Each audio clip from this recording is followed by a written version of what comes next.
오늘은 3.1절 제71주년이 되는 뜻깊은 주일입니다. 역사의 교훈을 기억하고 배우는 백성은 결코 망하지 않습니다. 살아남습니다. 그러나 역사의 교훈을 망각하는 백성은 멸망을 당하는 것입니다. 이것이 엄숙한 역사의 가르침인 것입니다. 그 점에서 오늘은 3.1절의 역사적 의미가 무엇인가, 3.1절을 통해서 하나님께서 우리 백성들에게 계시해 주신 교훈이 무엇인가를 같이 묵상해 보려고 합니다. 1919년 3월 1일 우리 민족 대표 33위는 바고다 공원에서 선언한 독립선언문에서 이렇게 선언을 했습니다. 우리는 이에 우리 조선의 독립국임과 조선인의 자주민임을 선언하노라. 세계 만방의 일을 고하여 인류 평등의 대의를 밝히며 자손만대에 고하여 민족 자존의 정권을 영육해 하노라. 이것은 참으로 우리 결의에 자유와 독립을 쟁취하기 위한 민족적 자각과 결의를 세계 만방에 천명한 웅장한 양심선언이었고 진리의 외침이었다고 생각합니다. 그러나 그동안 이 3.1절 행사가 우리 민족의 삶 속에서 등한시되고 도회시된 것을 우리가 느껴봅니다.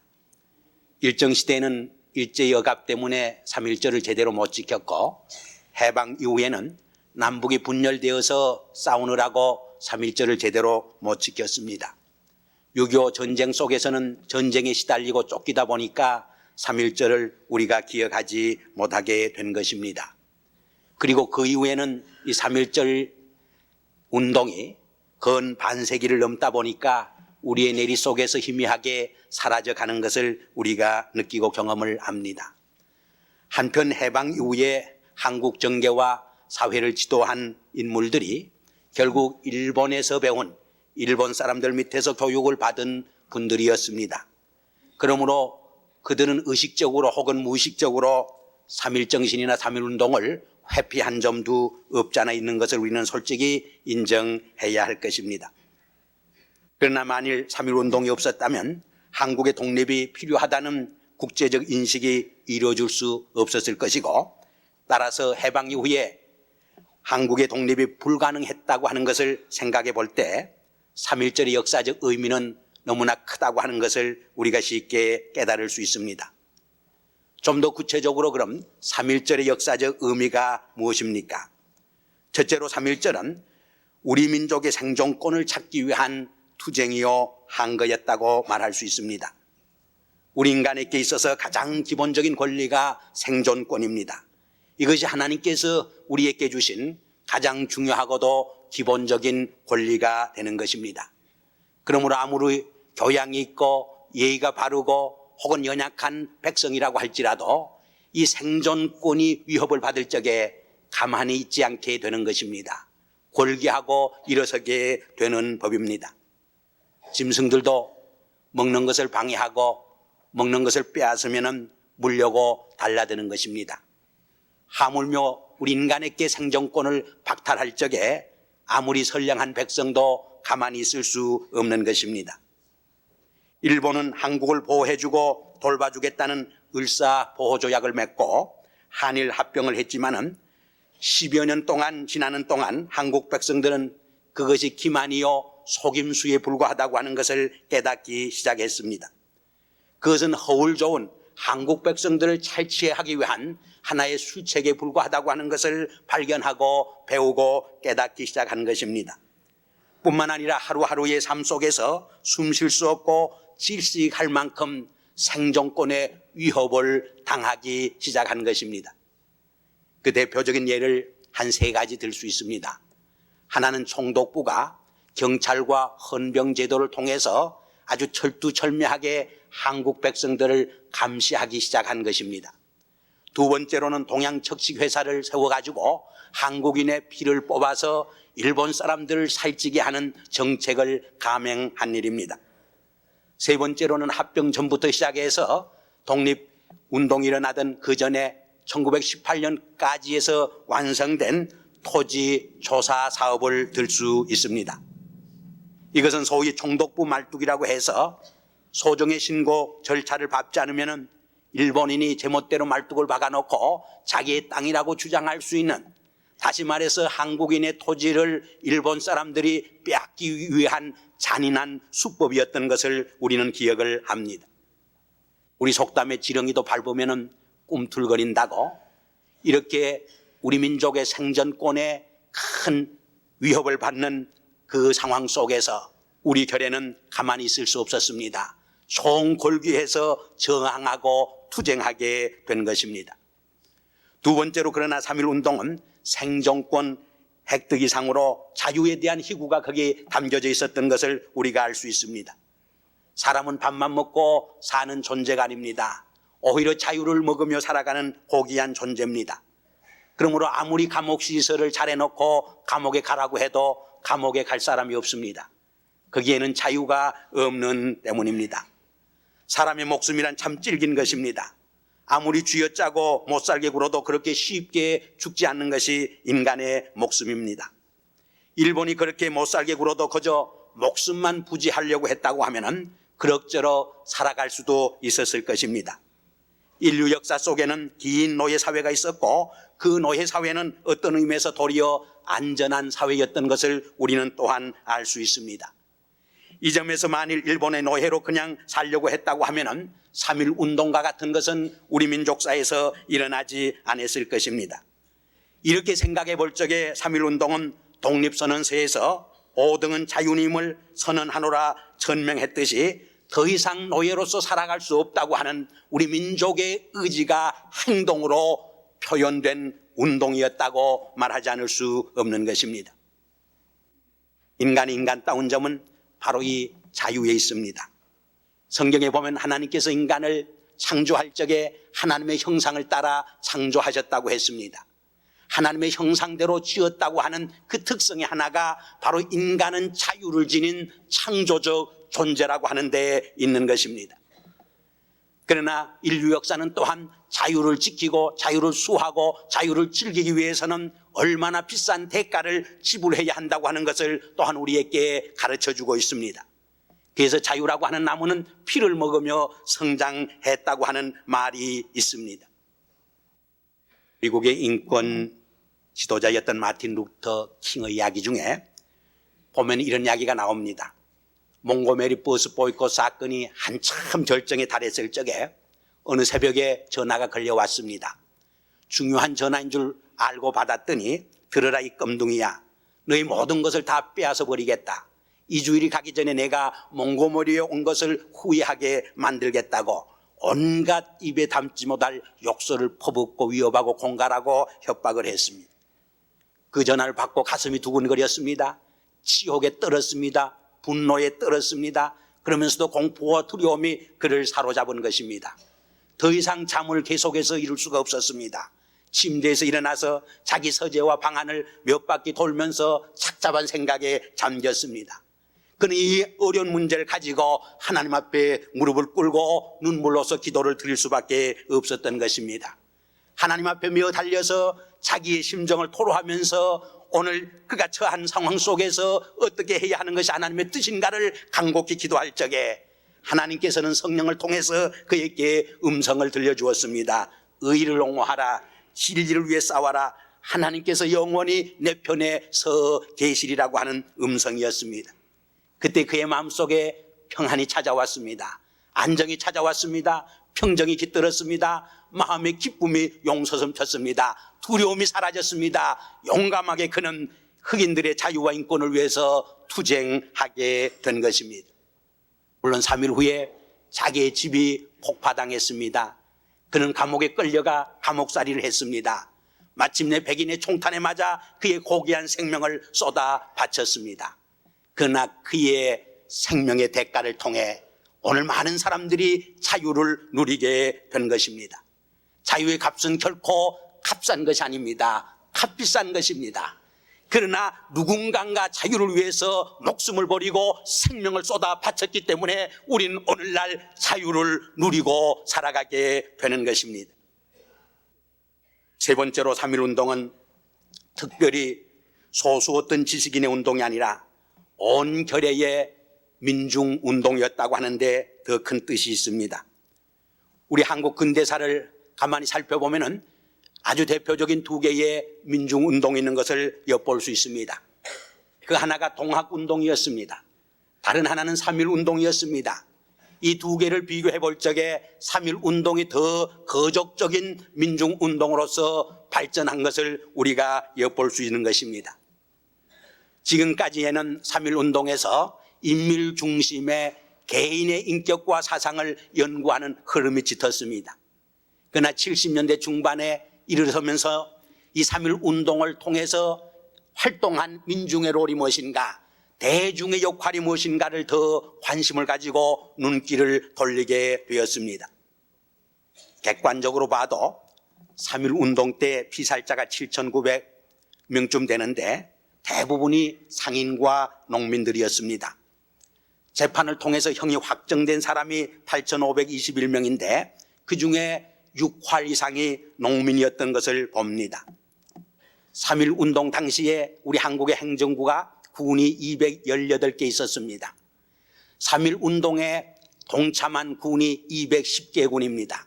8개 군을 빼놓고는 모든 군이 3.1운동에 참여했다고 하는 것입니다. 그리고 그 당시는 2천만도 못 되는 백성들이 살고 있었습니다.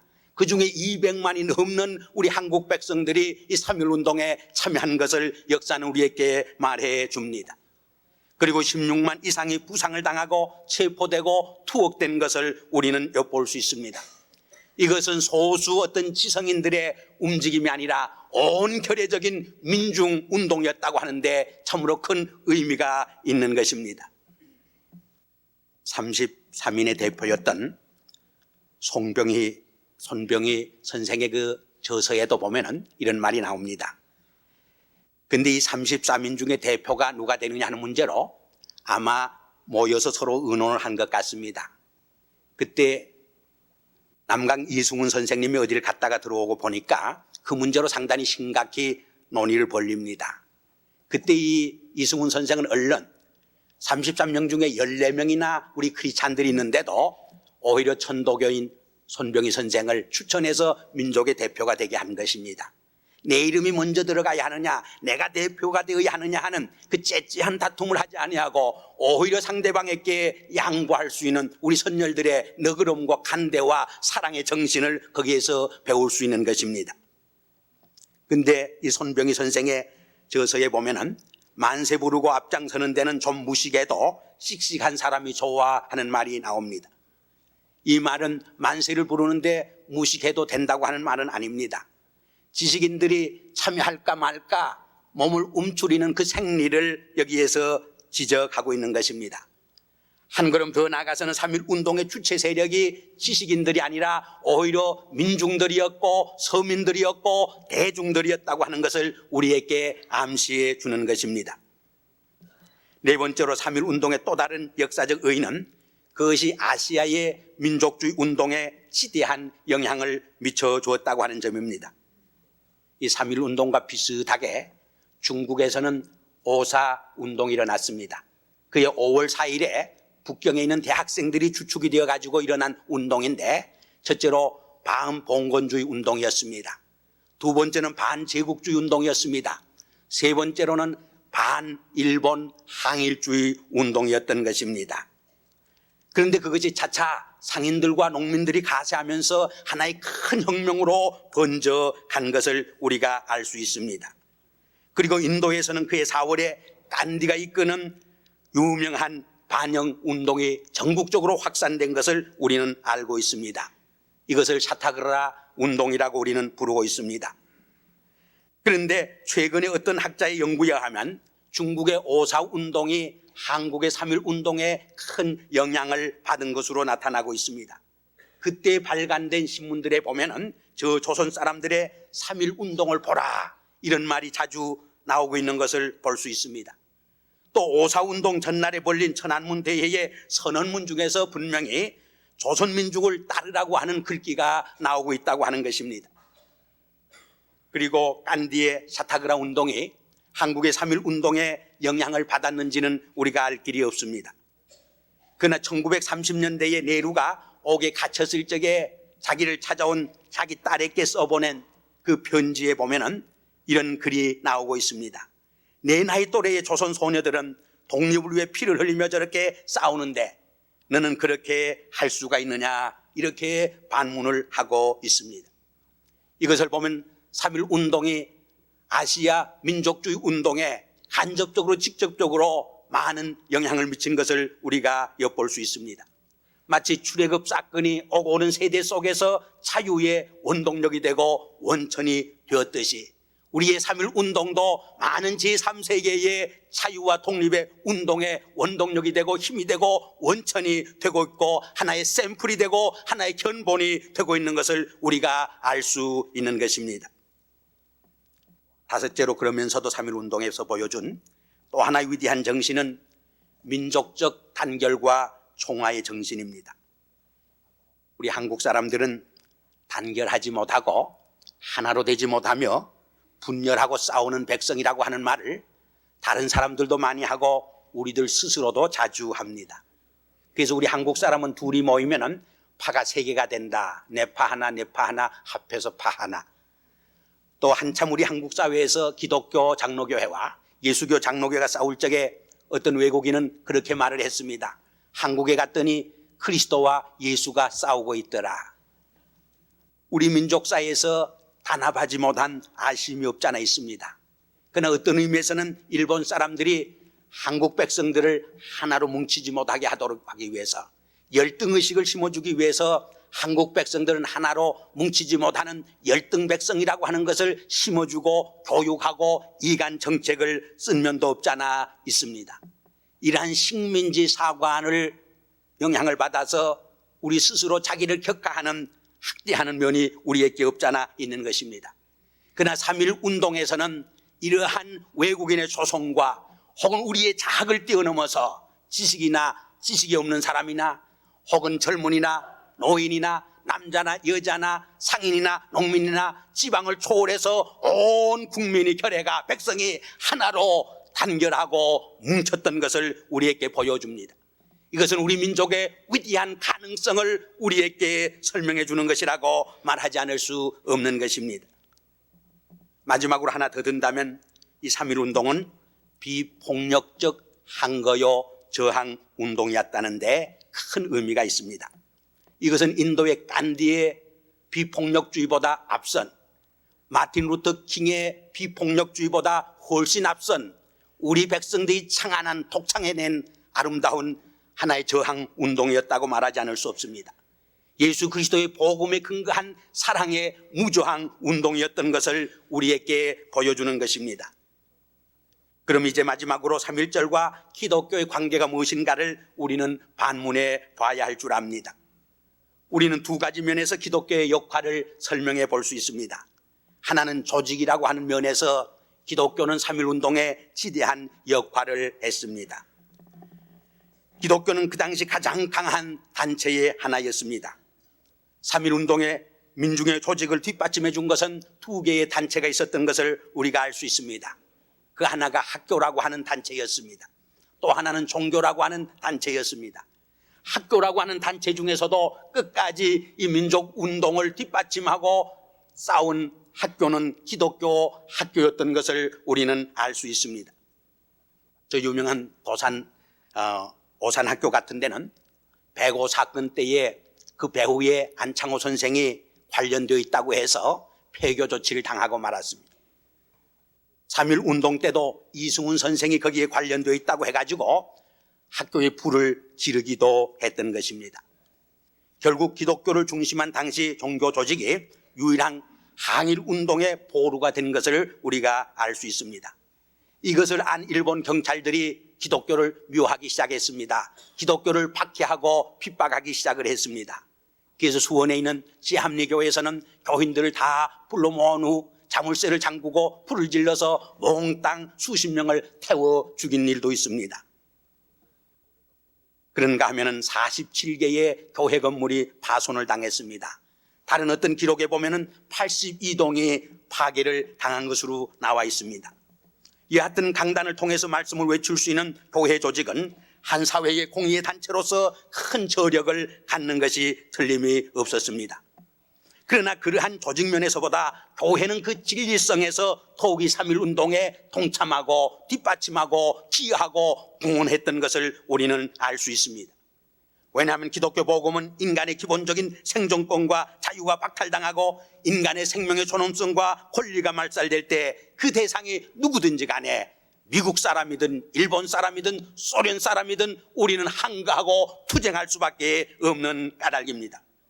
기독교 복음은 언제나 그러한 불의에 대하여 하나님의 진리를 외치고 하나님의 의의 편에 서서 싸울 수 있는 때문입니다. 이것이 바로 오늘 봉독한 사도 바울의 정신인 것입니다. 모세의 정신인 것입니다. 예수 그리스도가 세상에 오시어서 우리에게 보여준 진리의 삶인 것입니다. 모세는 이스라엘 백성의 죄를 하나님 앞에 용서해달라고 기도를 했습니다. 그 죄를 용서해 주지 않을진데 내 이름이 생명책에서 지워질지라도 좋다고 하나님 앞에 강력히 호소를 했습니다. 사도 바울은 자기의 형제 고륙의 친척을 위해서 자기에게 말할 수 없는 고통이 있는데 저주를 받아 그리스도의 이름에서 떨어져 나갈지라도 원하는 바라고 호소한 것을 우리는 읽게 됩니다. 이것이 바로 크리스찬들이 자기 민족초의 공동체에 대해서 갖는 바른 자세라고 하는 것을 성서는 우리에게 말해주는 것입니다. 이 점에서 3.1운동은 기독교 복음이 한국 땅에 들어와 그 당시 한국 상황에서 생존권을 박탈당하고 인격과 자유를 빼앗기고 신음하는 개인과 민족 공동체를 해방시키고 구원하자 한 가장 훌륭하고 의미 있는 기독교 선교 운동이었다고 말하지 않을 수 없습니다. 그것은 바로 한국인의 출애굽 사건이었고 한국 기독교회가 민족의 순환에 뛰어들어서 민족과 함께 고통을 당하면서 싸웠던 예언자적 투쟁이었다고 말하지 않을 수 없는 것입니다. 미국의 제39대 대통령이었던 카터 대통령이 취임하면서 이런 말을 남겼습니다. 2세기 전 건국 당시 우리 조상들은 자유에 대한 염원이 이정표였습니다. 그러나 나라를 세운 조상들의 대담하고도 훌륭한 꿈은 아직 완전히 이루어지지 못했습니다. 마찬가지로 우리 선열들의 시작한 3.1운동의 꿈과 가제는 아직도 우리 민족사에서 완전히 이루어지지 못했다고 생각을 합니다. 이 점에서 3.1절 제71주년을 맞이하는 우리들은 우리 조상들이 보여준 3.1 정신을 본받아서 우리 민족의 꿈과 과제를 성취해 가겠다고 하는 다짐과 결의가 이루어져야 할 줄 압니다. 그 꿈과 과제는 무엇보다도 우리 민족이 잘 사는 민주화 사회를 건설하고 민족의 수건인 남북 통일을 이루는 과업이라고 생각됩니다. 만일 우리 교회가 참으로 3.1 정신으로 돌아간다고 하면 이 불가능한 남북 통일의 과제도 능히 이루어질 줄 우리는 확실히 믿는 것입니다. 마지막으로 1929년 3.1절 제10주년 때 일본 동경에 있는 우리 한국인 유학생들에게 선물로 준 시성 타골의 시를 소개함으로 제 말씀을 끝내려고 합니다. 일찍이 아시아의 황금시대의 등불의 하나였던 코리아.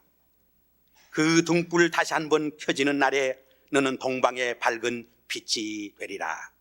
마음에 두려움 없고 머리는 높이 쳐들린 곳 무한히 퍼져나가는 생각과 행동으로 우리들의 마음이 인도되는 것, 그러한 자유의 전당으로 나의 마음의 조국 코리아여 깨어나소서 기도하시겠습니다. 아버지 하나님, 71년 전에 우리의 선열들이 빼앗긴 주권과 자유를 되찾기 위해서 호련히 일어나 투쟁했던 3.1절 71주년을 맞이해서 우리 조상들의 3.1 정신을 도용히 되새기면서 오늘 우리의 민족적 과제와 우리 민족 앞에서 우리 크리스찬들이 해야 할 일이 무엇인가를 조용히 묵상할 수 있게 해주심을 감사합니다. 아버지여, 우리 민족의 수건인 남북 통일이 꼭 이루어지게 하시옵소서. 예수님의 이름으로 감사하며 기도하옵나이다.